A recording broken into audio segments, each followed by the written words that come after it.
Oh mga kababayan, narito na ang sagot ni VP Sara doon sa ginagawang mini trial mga kababayan sa Kongreso na kung saan, anong sabi ni Redon? Ito na daw ang hinahanap na bloodbath ni VP Sara. Yun pala mga kababayan, ang dugo ni Ramil Madriaga ang dumanak. Hindi lang dugo mga kababayan kundi pati ang mga luha. Diyos ko Lord. Kaya inalmahan ito ni VP Sara mga kababayan. Narito ang sabi ni VP Inday ha.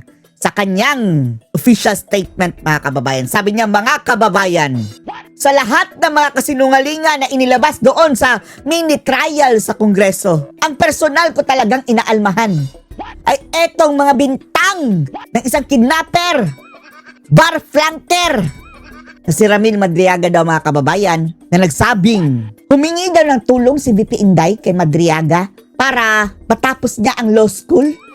Oh, inalmahan yan ni VP Sara Duterte mga kababayan. Ang sabi pa ni VP Sara na kompleto daw niya ang kanyang pag-aaral mga kababayan sa kanyang sariling sikap. Although hindi siya naghahabol ng academic excellence mga kababayan, siniguro niya na well-rounded ang kanyang pamumuhay at ang kanyang buhay mga kababayan nung siya ay nag-aaral pa sa law school. Hindi ako kailanman humingi ng pabor sa aking mga propesor o kanino man. Dahil madali lang naman daw mga kababayan na kunin yung bare minimum para makapasa ka, para malampasan mo ang iyong eskwela. Hindi daw kailanman mga kababayan si VP Sara naging subject sa mga reklamo ng karahasan o pambabastos o anumang violence mga kababayan nung andun pa siya sa College of Law. Dahil ang sabi ni ni Madriaga mga kababayan, naging marahas daw si Sara nung nag-aaral pa siya. Classmate niya sa law school. Lord. 13 years old pa daw si Sara noon mga kababayan, sabi ni Madriaga, dahil 1993.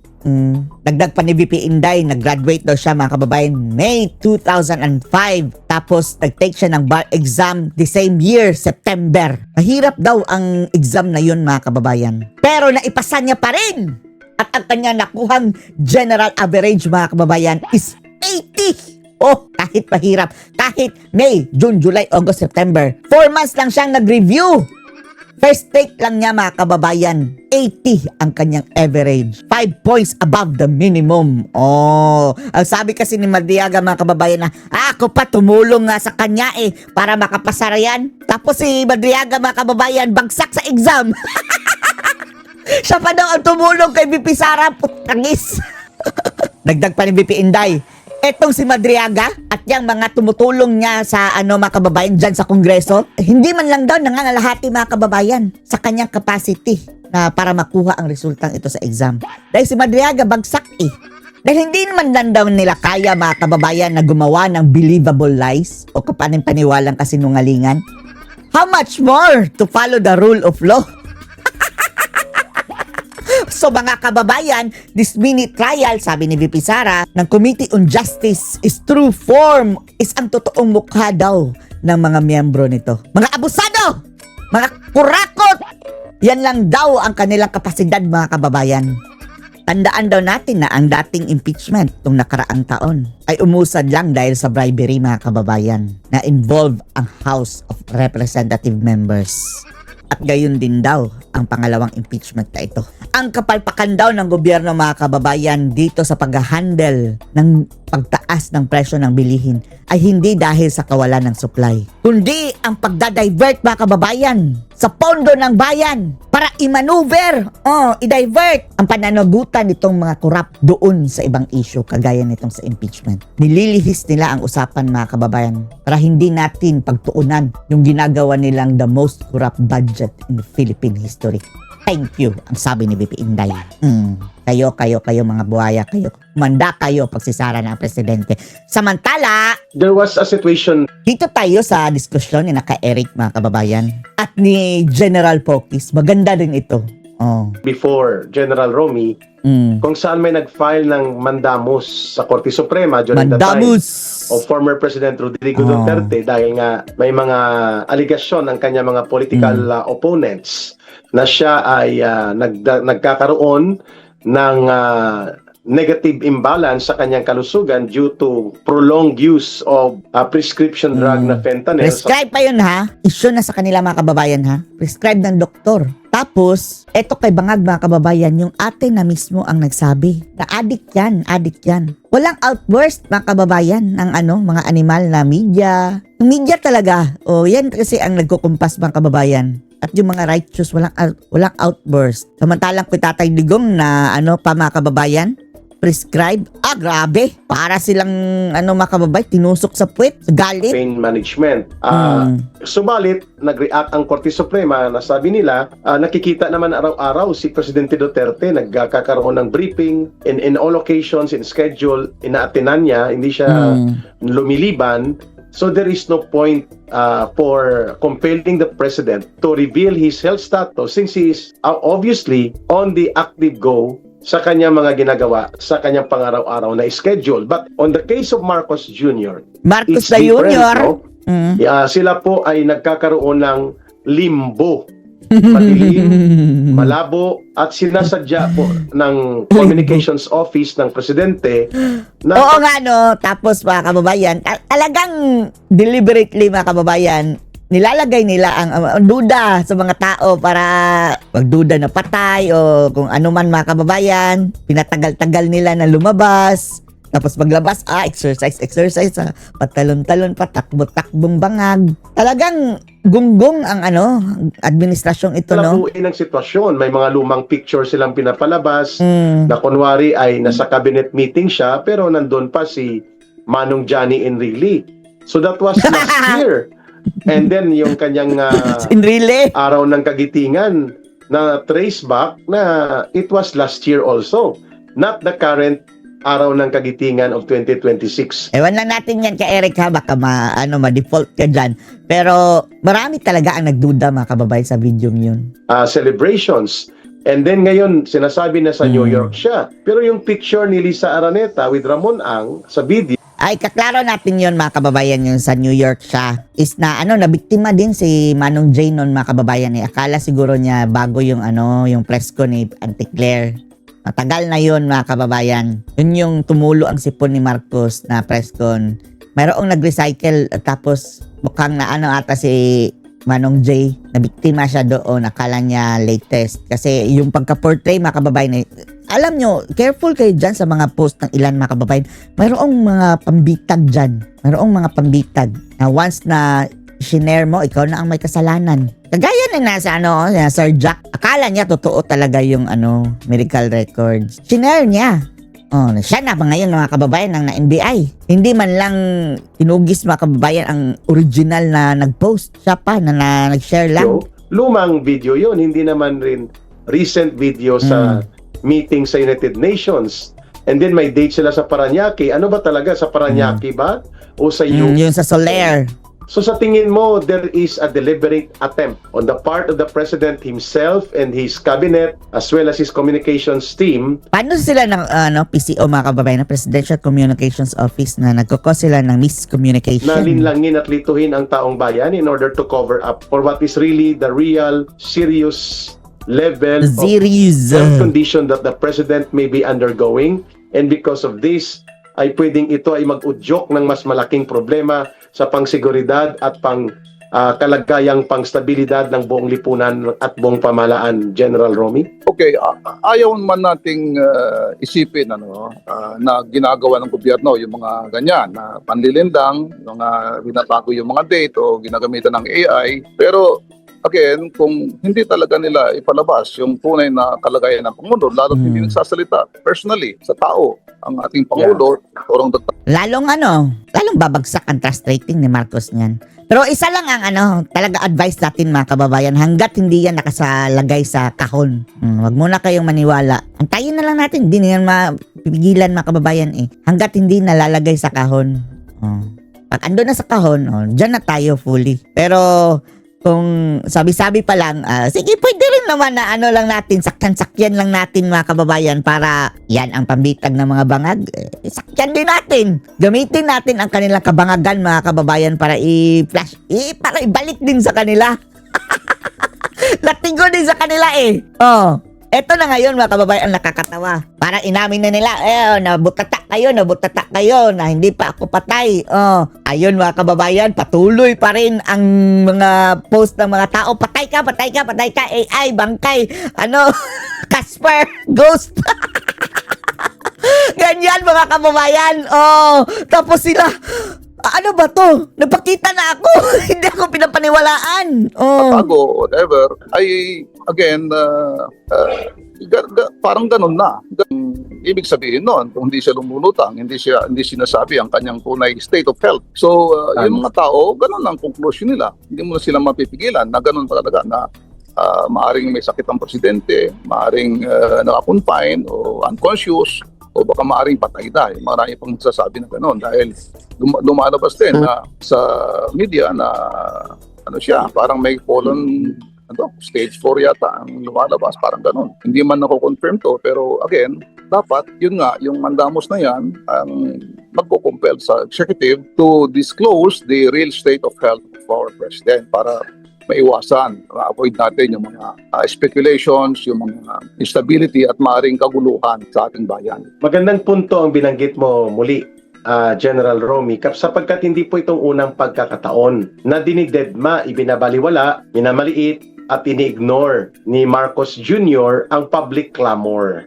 Una, sinabihan na siya paulit-ulit ng maraming witnesses at pati na ang kanyang sariling kapatid, who happens to be a senator of the Republic of the Philippines, in a public speech na siya ay nagdudurog ng illegal na droga. At chronic, ibig sabihin matagal na panahon, paulit-ulit hanggang sa ngayon. Inignore niya lang, dinedma niya even ang call for hair follicle drug test para maging scientific. At mukhang ganito rin po ang approach ngayon na ginagawa nila ng kanyang handlers sa Malacanang, ng kanilang media team, ng kanilang PR operators at ng kanyang cabinet core group. Ignore and then play up on the game of mind na parang mind game lang ito. Hayaan nyo ang tao na manghula, hayaan yung mag-udyok ng kaguluhan ang mga political opposition para boom, lalabas ako at paghuhulihin natin sila for creating and instigating sedition, inciting to sedition, or abetting to commit rebellion or to instigate kudeta. Do you think this is a trap in the midst of the very serious need for facing up to the public demand of the people for the transparency and actual real information on the health of the president? Palagay mo nilalaro pa nila Marcos para i-trap ang mga political opposition para paglabas niya yung mga nagsasalita at nagdidemand tungkol sa kanyang kalusugang pangkalagayan ay hahatawin nila ng mga kaso kagaya ng ginawa nila sa akin sa NBI nang nagtanong ako at pati si Ginoong Jason sa at iba pa. How do you look at this kind of mind game and psychological operations, so to speak, at isang paglalaro sa sitwasyon na bubulagain nila at ipapakita na nagpi-fake news at nag-i-instigate ng kaguluhan ang opposition movement sa Pilipinas? General Romy. That is a reality, because of course it's a game of politics, diba? Takot na takot sila na of course maupo ang Vice President for of course obvious reasons, politics, diba? Marami ring lumalabas na ganun nga. Parang may scenario na gawa sila ng mga fake na mga accounts, Facebook accounts for example, ng mga well-known TDS or maski na hindi kilala, tapos palalabasin nila ng mga TDS tapos gumagawa ng mga fake news. Pero actually sila rin ang gumawa ng mga account na yun, parang ganon. Para lang may reason to, of course, impose martial law or whatever, stringent actions against those opposition na tulad natin. Pero ito naman ay sa ating mga opposition, hindi naman lang basta tayo nag-o-oppose. Ginagawa natin dito dahil minamahal natin ang ating bayan. Okay?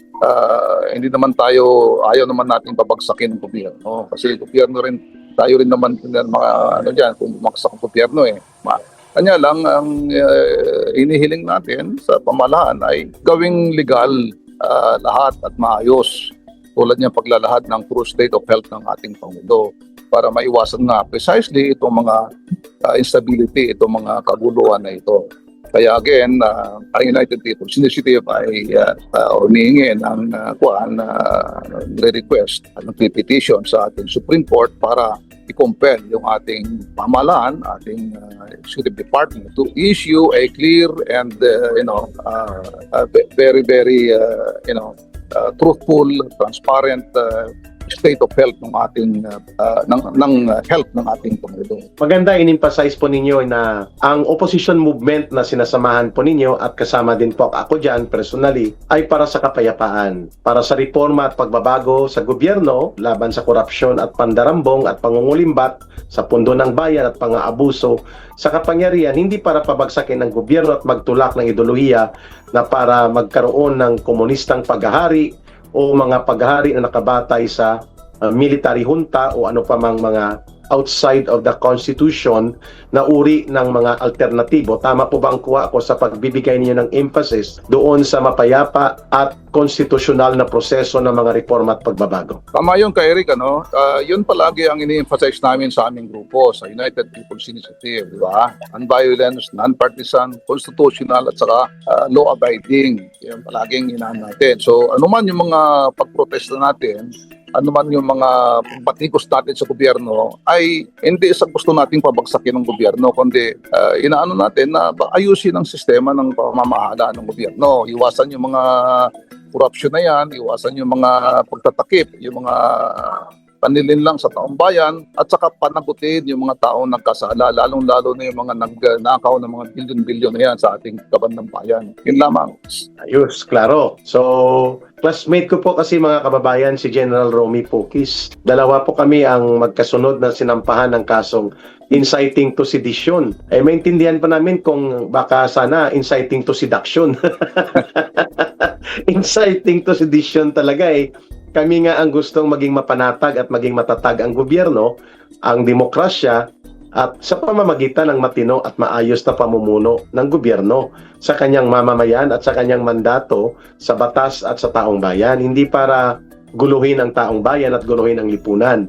General Romy, matanong ko lang po namin sa Bigwas ng Agila, na-include ba sa mandamos na reportin kung hindi lamang ang Office of the President, pa-reportin sa Supreme Court, si General Bronner, si Secretary Gibo Chodoro, si Secretary Ted Herbosa, at ang Executive Secretary ng kung ano ang actual state of health condition ng President, batay po sa mga nakalahad sa kung sino ang pwedeng mag-ulat nito sa taong bayan. Mayroon bang specific at particular na mga respondents na kayo po ay hiniling na ipamandamo sa Korte Suprema aside from the Office of the President to be represented by the Executive Secretary? Yun lamang very generic yung aming except na kasama doon sa aming petition ang Executive Secretary at saka yung ating PCO, yung ating Presidential Communications Office, na sila yung maglahad ng katunayan o tunay na kalagayan ng kalusugan ng ating Pangulo. Hindi na namin sinama si General Bronner o Secretary Fedoro, pero obviously pagka nagsalita ni Executive Secretary o yung PCO, check naman natin na of course kasama rin sila sa gobyerno, kaya kasama rin sila doon sa paglalahad na yun kung nangyari man yun. Sana mabigyan po ito ng urgency ng Korte Suprema. Bagamat malalaking issue po ang kinakaharap ng Korte Suprema, may ongoing oral arguments tungkol po sa pandaraya at paggamit ng unprogrammed appropriations para dambungin at durubuhin at pulimbatin ang bilyon-bilyon na mga pondo, and ongoing din ang I think pati ang review of the constitutionality later ng tatlong budget cycle yata, General Romy, budget 2023, 24, 25. Ay pending pa nga yung petition for habeas corpus, kung tama ba ang pagpapadukot at illegal na pagpapatapon at pagpapakulong kay former President Duterte. So ito na naman ngayon mandamus, no? Pero wala tayong, at mayroon ding petition sa bahagi ng Vice President Sara Duterte, hinggil naman dito sa lantarang pang-aabuso at pangbabaluktot sa proseso ng impeachment na idinulog na rin sa Korte Suprema. All of these are urgent, no? Pero kung akong tatanungin, the most urgent is itong inyong petisyon. Kasi wala po sa saligang batas na si Executive Secretary Ralph Recto o sino lamang sa gabinete ang mag-take over ng government or i-designate ni Marcos as caretaker president. Illegal po yun. So kung illegal po yun, therefore the discharge of duties and functions of the office of the president will be null and void. Pati ang mga pag-release ng pondo, pag-sign ng mga cheque, sahod, pati po ang pag-operate ng buong gobyerno at burokrasya, magiging illegal po yun. At hindi po pwede na ang acting caretaker president ang maging commander-in-chief. Dapat po susunod doon sa saligang batas. Kaya may isang linggo na po ba ang naging period of submission of your petition, o ngayon lang ito o ilang araw pa lang? Nung Friday ito, nung Friday namin final, okay. Kaya again, tama yung sinabi mo na very, very urgent ito. Dapat aksyonan ng Supreme Court. Ayaw natin magkagulo yung ating bansa. Kasi nga, bakit naman susunod yung Chief of Staff dyan sa acting president na wala namang hindi illegal o unconstitutional? Magkakagulo yan, ba? Kung i-impose ng yan sa presidente, yung acting president, sa commander-in-chief, tapos chief of staff, ganun. So, kung ganun din lang, kaya nga ayaw natin sana, kung ganun din lang, kung hindi talaga lumalabas presidente, parang, may karapatan na yung ating constitutional successor, mag-oath-taking na, whether ipalabas nila yung true state of health o hindi. Nasabi ko nga dito, sana ipalabas na kaagad para talagang smooth sailing lahat ng bansa natin. Ayaw nating additional na mga instability o yung mga kaguluhan na yan. Kasi nga, kung itatago yung true state of health niya, may acting president na wala naman sa batas, wala naman sa constitution, constitutional successor, i-impose niya ng sarili niya. Diba? I-impose na ng taong bayan niya. Parang ganun. Dapat mag-off-taking na yung vice president. That's the constitutional successor. Ganun yun. Tama. Ayaw man sana natin yun. General Romy, the president's power have been delegated by the sovereign will of the people in the elections. Correct, A delegated power cannot be delegated by a delegated power. Dapat susundin natin yung batas. Hindi yung kapritsyo ni Marcos. Hindi naman siya binoto, yung executive secretary. Appointed siya ng president. Correct. Magulo talaga yan pag ganun mangyari. Kaya nga, again, ayaw natin, pero pagka talagang ganun, tinago yung true state of health, mayroong acting president na hindi naman naayon sa batas o sa constitution, yung naayon sa constitution, kung sino man ang vice president dyan, mag-oath-taking na as the new president. I agree to that position, General Romy, but although the decision to take oath as the acting president while there is a situation of limbo or clear political interregnum into the office and authority of the president, given the fact that Marcos and his cabinet continue to deny the people the real and factual revelation and information pertinent to the health condition of the president as mandated by the Constitution. But again, to take an oath will be personal decision on the part of the Vice President, kasi pwedeng matrap din siya dyan, General Romy, na pagka-take oath niya, hindi siya kilalanin ng Armed Forces of the Philippines at hindi sila susunod sa chain of command as per the transition of power assumed by the Vice President into the vacancy created by the condition that Marcos is nowhere to be found and nowhere to be confirmed na siya ay healthy pa at capacitated to lead the country. Magkakaroon talaga ito ngayon ng malaking issue kung hindi kikilalanin ng PNP at ng AFP ang pag-take oath ni Vice President at biglang sumulpot si Marcos kahit naka-wheelchair na at walang ruling ang Korte Suprema. Well, magulo talaga ito, General Romy. Ngayon ko lang nakita ang extent ng implication ng ganitong uri ng kalagayan na mayroon tayo. Tama yun. Kaya nga yun ang palagi nating ini-emphasize. Ito rin pinasabi ko sa iyo ngayon na dapat talaga aksyonan yung petition na yon at ilahad ng pamahalaan ang true state of health, kasi ayaw nga natin ng kaguluhan, ayaw natin ng mga extra-constitutional o extra-legal measures. Kasi dapat maayos. Kung mayroong mang transition dyan from an incapacitated president to a new president, which is the sitting vice president, maayos dapat ang transition. Wala yung mga ganon na it will create not only instability but also kaguluhan or maaaring chaos.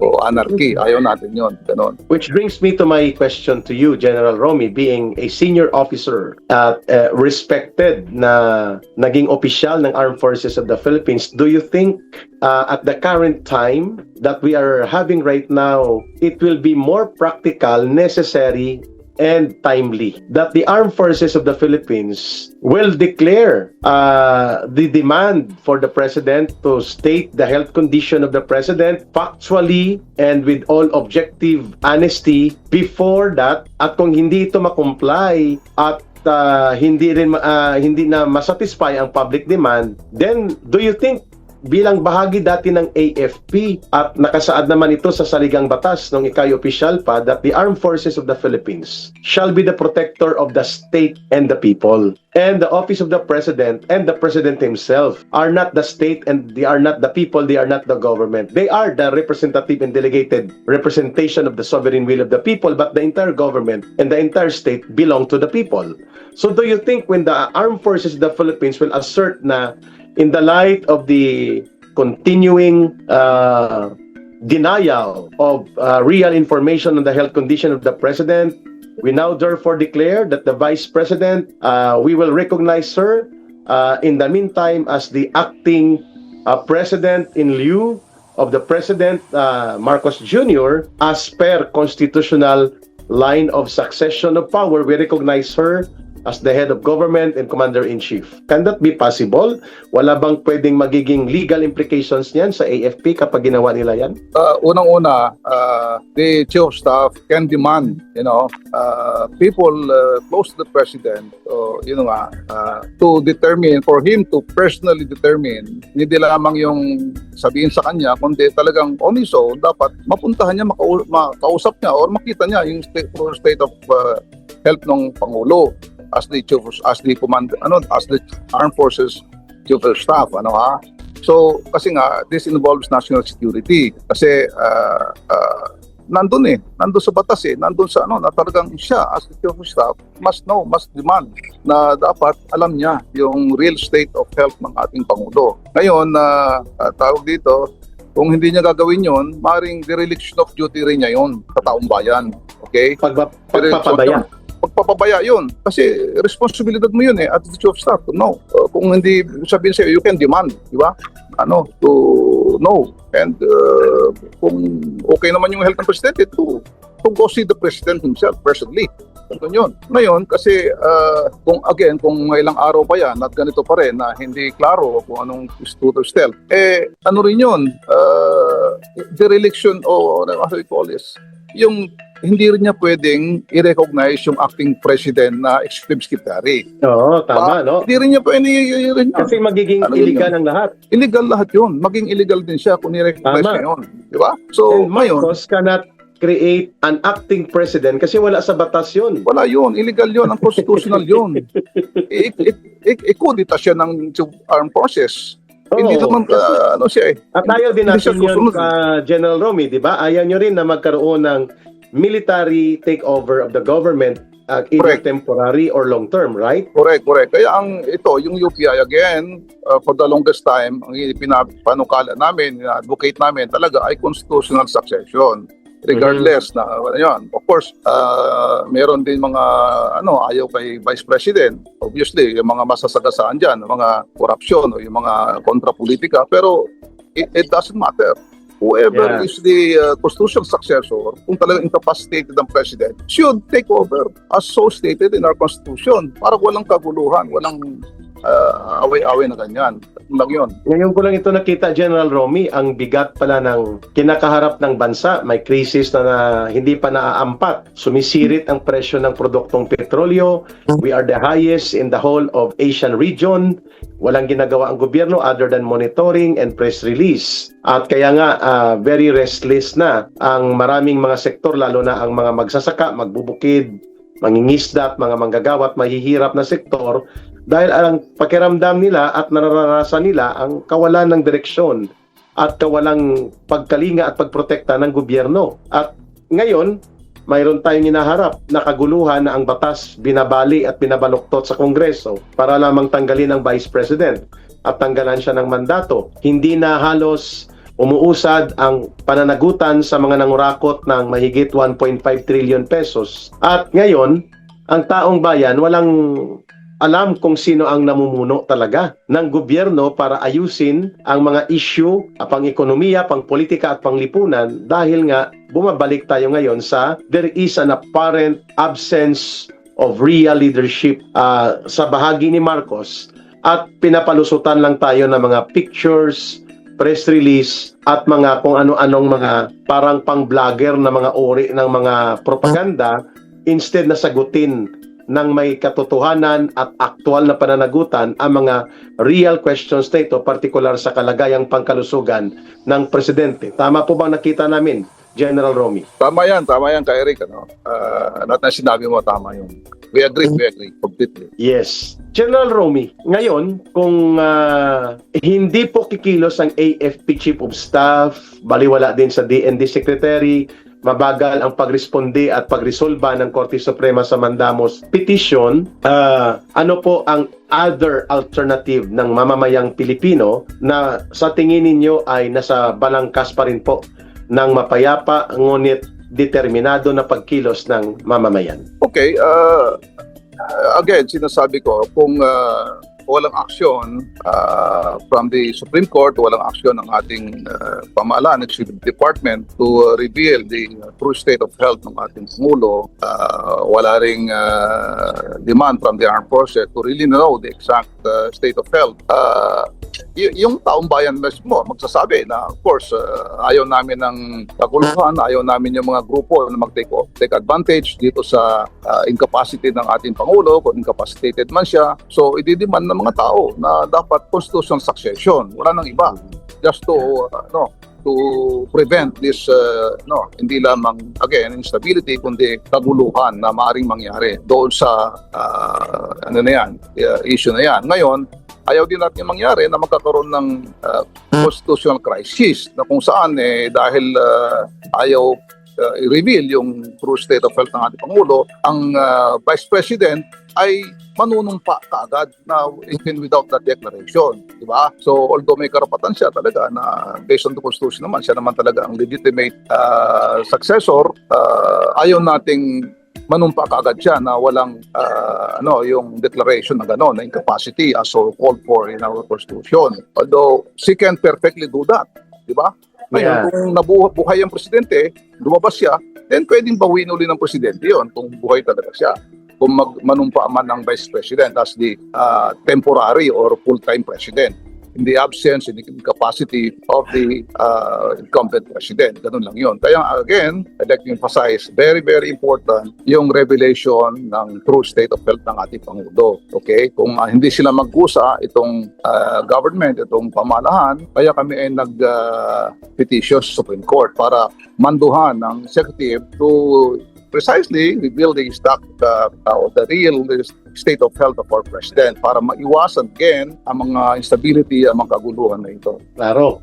Tama pong binanggit mo kanina, yung mga iba't ibang sektor ng lipunan ay nag-aalangan na manindigan ng tama at napapanahon kasi nga mas nahahatak sila doon sa kanilang personal na diferensya at pagkagalit sa mga Duterte. I'm talking about other sectors na alam naman nila na may problemang malala ang pagiging presidente ni Marcos Jr.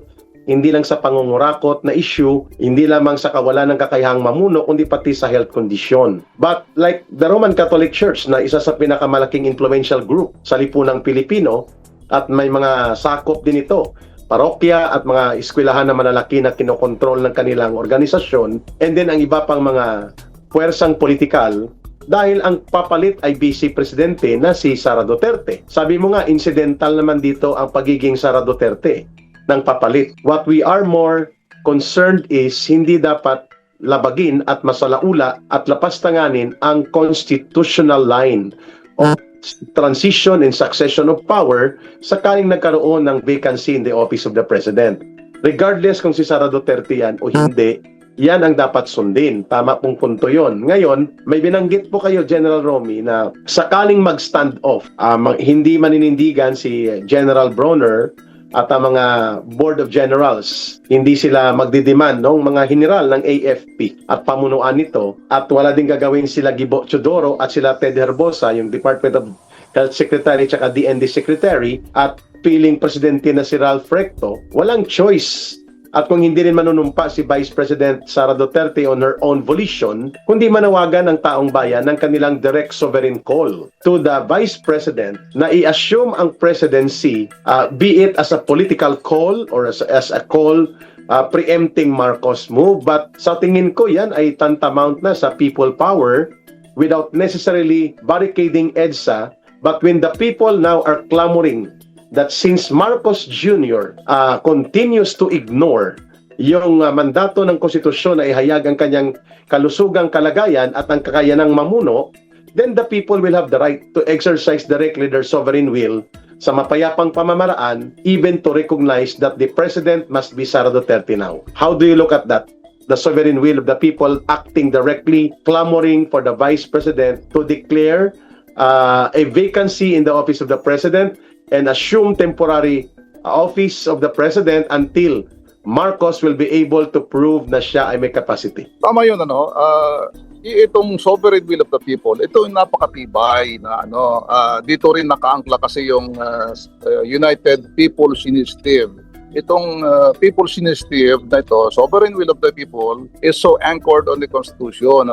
Napaka-powerful nito. Kaya, again, kung hindi aksyonan to ng Supreme Court, hindi rin aksyonan on their own itong ating executive department, ay yung taong bayan na will make that call. They are based on the sovereign will of the people. In fact, alam naman natin na mga tao mismo, based on their sovereign will, is even higher than the president kasi inelect lang nila as a representative itong presidente. Diba?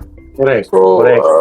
Kung hindi gawin ng executive, yung dapat nilang gawin sa taong bayan, ay yung taong bayan na mismo ang, magdi-decide to call for the smooth transition to assumption of the the vice president to assume the role of the president para maiwasan nga again itong mga kaguluhan na ito. Very clear naman yan sa ating Nakalagay po yan, Constitution. General Romy, no? Nakalagay po yan sa preamble at sa Declaration of State Policy and Principle na ang that sovereignty resides in the people, and all powers of the government emanate from them. Yeah. Including the powers of the president, the powers and authority of the AFP and the PNP, and all other functionaries of government, including the judiciary, Congress. Ang lahat ng kapangyarihan po ng gobyerno nanggagaling sa taong bayan. At ang lahat ng mataas na kapangyarihang iniaatang sa anumang bahagi ng gobyerno ay nakabatay sa kapangyarihan ng mamamayan.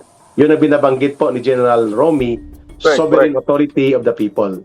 Gaano kahalaga po yan, General Romy, na maipalaganap at maipaunawa yan in the absence now of urgent action from the Supreme Court and very clear na parang paralisado ang prinsipyo sa loob ng AFP leadership led by Bronner at mukhang kampanting-kampante na bula-bulahin at bulatikin ang kabinet ni Marcos at lokohin ang taong bayan, at nag-aalangan pa din naman ang Vice President na siyang mag-take over because there is no actual verified vacancy in the office of the President. So gaano kahalaga po ang pagpasok ngayon ng sovereign will and authority of the people para itulak po ang pagprotekta sa kalagayan ng lipunan na hindi tayo malulugmok sa kaguluhan at mga agawan ng kapangyarihan. Okay, so again, nabanggit mo yung sovereign will of the people, kasi nga sovereignty resides in the people themselves, and all government authority. Yung nangyayari sa mga otoridad natin, mga pangulo, yung mga namamahala sa atin ay nanggaling din sa taong bayan. So kung hindi kikilos itong mga namumuno ng naayon sa gusto ng taong bayan, yung taong bayan mismo ang magdidesisyon, okay? Na i-compel nila na sundin yung ating saligang batas na iupo kung sino man ng Vice President as maging Pangulo base na rin sa constitutional succession na alam naman natin na siya dapat para maiwasan yung kaguluhan nito. Okay? So, ngayon, sinasabi natin na dapat agaran ito.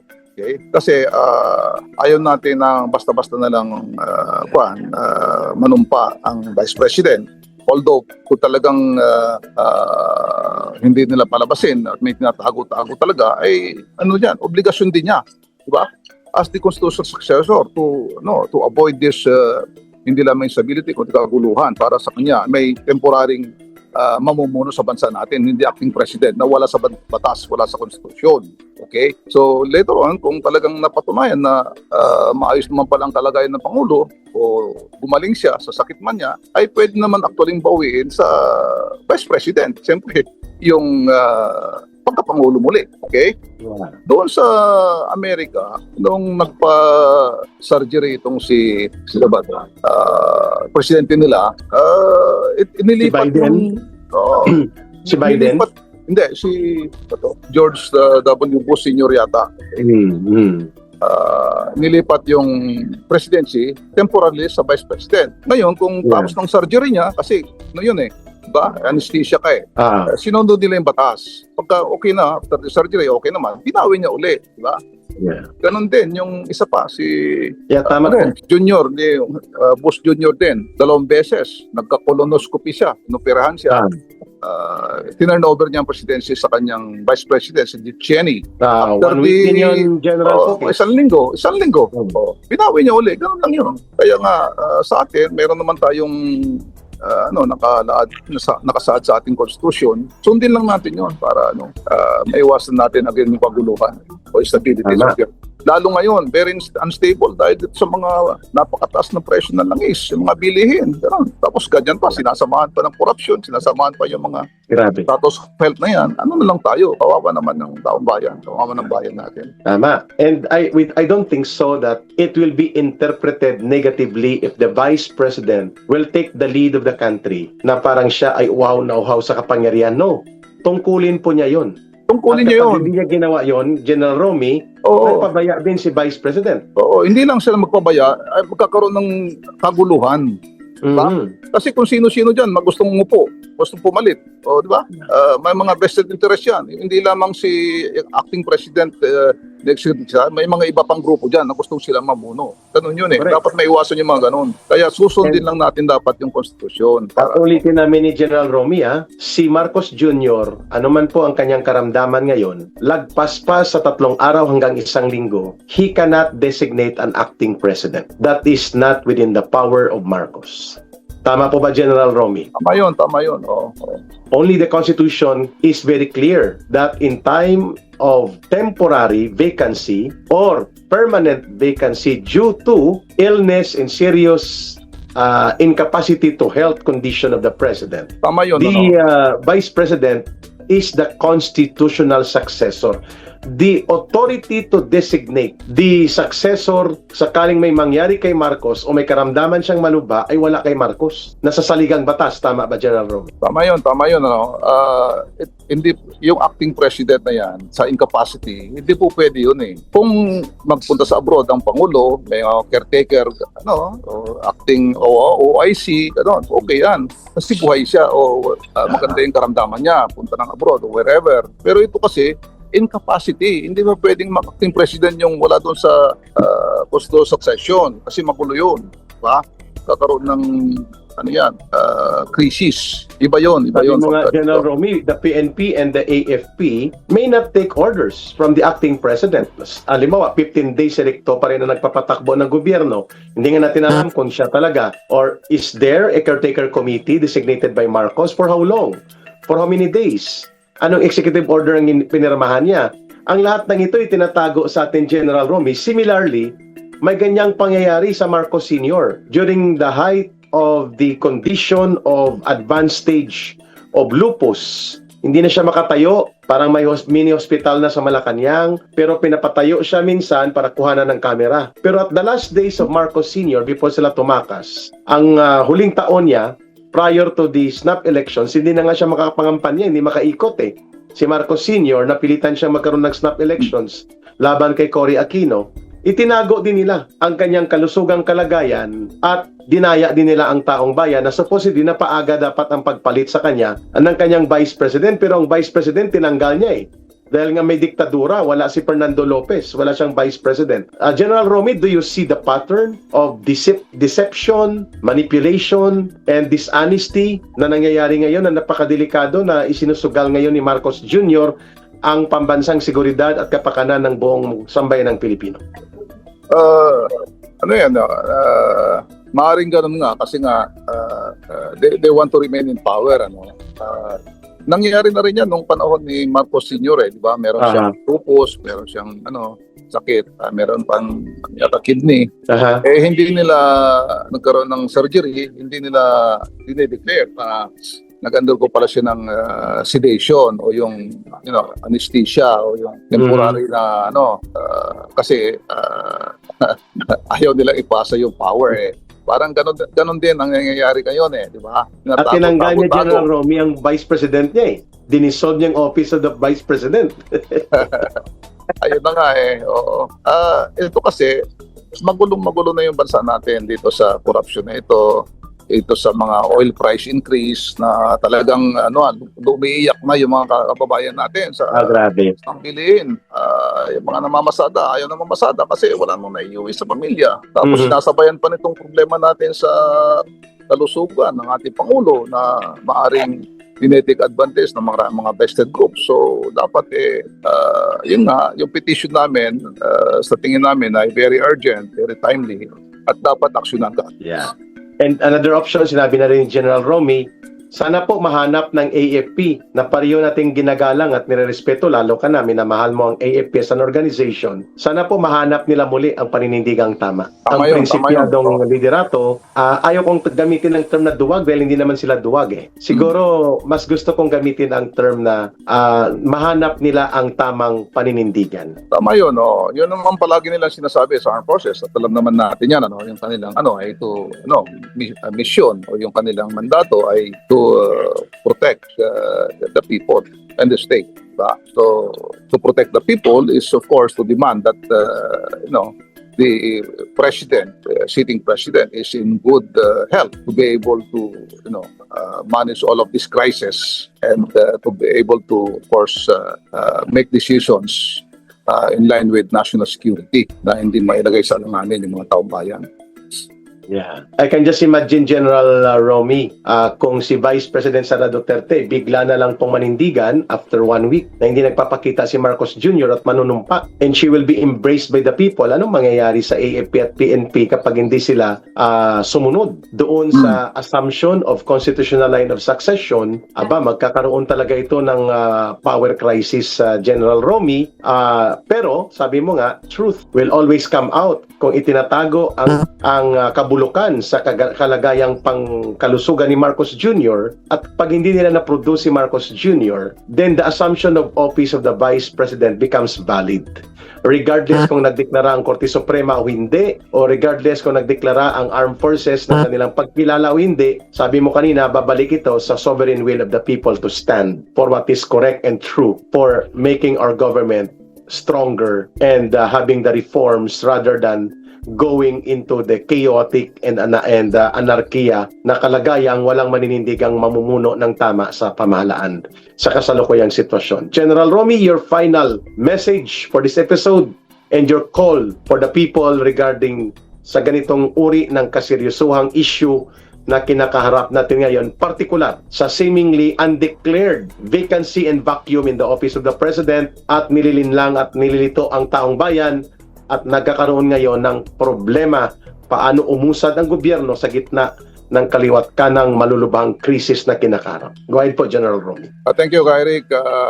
Yung pong United People's Initiative, isang samahan ng mga kababayan natin na nagsusulong ng mga ganito, yung mga constitutional processes.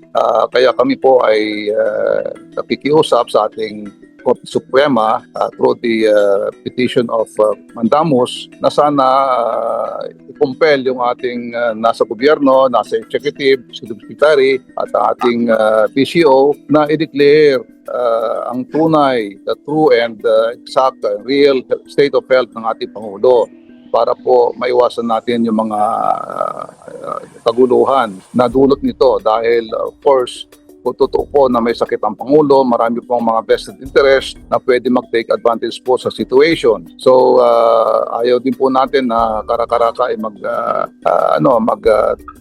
manumpa na lang Pangulo, ang Vice President bilang Pangulo na walang declaration na gano'n, na naayos sa Constitution, at hinihiling din natin ng Armed Forces of the Philippines, particularly ang ating Chief of Staff, General Romeo Bronner, na i-demand niya, na malaman niya, na makita niya sa kanyang personal na mata ang tunay na kalagayan ng ating Pangulo. At ngayon, kung talagang hindi naman po talaga kaya na ng Pangulo, capacitated na siya dahil siya ay may malubang sakit, inoperahan siya o kung ano man, dapat po iutos na kaagad ang agarang panunumpa ng Vice President bilang Pangulo para maiwasan again ang ating ng anumang kaguluhan na maaaring dulot nito sa incapacity ng ating Pangulo. Kaya again, nananawagan po kami na agaran po sanang gawin ito. Kasi habang tumatagal po, ay marami pong maaring mangyari. Ayun natin, again, yung instability, kaguluhan, take advantage ng maraming grupo. Ang United People's Initiative po ay nakikiusap sa atin sa mga Supreme Court at sa ating gobyerno. Yun lamang po. Thank you. Maraming salamat, General Romeo Pokis, ang ating leader at tagapagtaguyod ng pagkakaisa ng mamamayan para po sa mapayapang pag-uusad ng pagbabago sa ating lipunan at sa ating pamahalaan, sa pangunguna po niya sa grupong United People's Initiative. Maraming salamat po, sir, for the time you spent with us sa Bigwas ng Agila. Sa ulitin, sir, at magandang talakayan ulit ang ating pag-uusapan. The price of freedom is vigilance. And yung pag-usad na kasaysayan at pagbabago, nagmumula po yon sa pagkakaisa at sama-samang pagkilos ng mga mamamayan. Hindi ng politiko, hindi po ng kung sino lamang. Kaya kami po nagsasalita at nagpapahayag ng ganitong pananaw at pagpapaliwanag. Na sinamahan po ako ng ating kaibigang retired Major General Romeo Pokis. Sir, maraming salamat muli. Maraming salamat kay Eric. Maraming salamat si Ka Lorraine. Wala si Doc Lorraine ngayon.